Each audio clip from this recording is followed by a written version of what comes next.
digue de Siwaven sur l'évolution des travaux de réparation.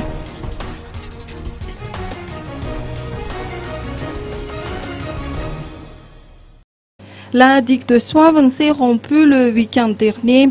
Le ministre des Travaux publics, Roland Ratsirek, s'est rendu sur les lieux, accompagné de plusieurs techniciens pour constater l'évolution des travaux de réparation et identifier en même temps les opérations à entreprendre pour une meilleure résilience de la population.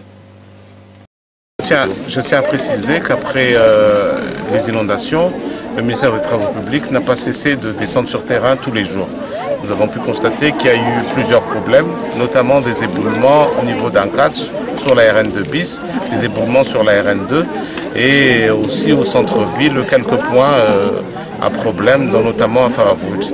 Mais ici, sur cette digue, nous avons eu une première coupure et lorsque nous étions venus, les engins ont commencé à travailler et dans la même nuit, il y a eu une deuxième coupure. Ce qui a fait que les engins étaient isolés sur la digue. Et le lendemain, il y a eu une troisième coupure. Donc sur les trois coupures, il y en a une qui est déjà achevée. Et la deuxième, c'est là où on est, sur laquelle nous sommes. Ils vont travailler pendant 3-4 jours. Donc à mon avis, ça va aller.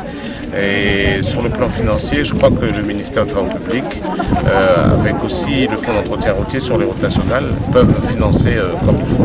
Donc on n'a pas de problème de financement.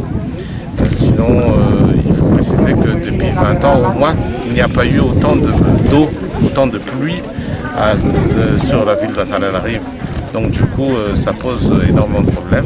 Là, on a 1000 sinistrés sur ce point particulier pour lesquels nous allons donner du riz. On va donner 2 tonnes de riz au nom du ministère et au nom du fait que nous n'avons pas pu réparer cette route en 24 heures dû au fait que l'éboulement a continué.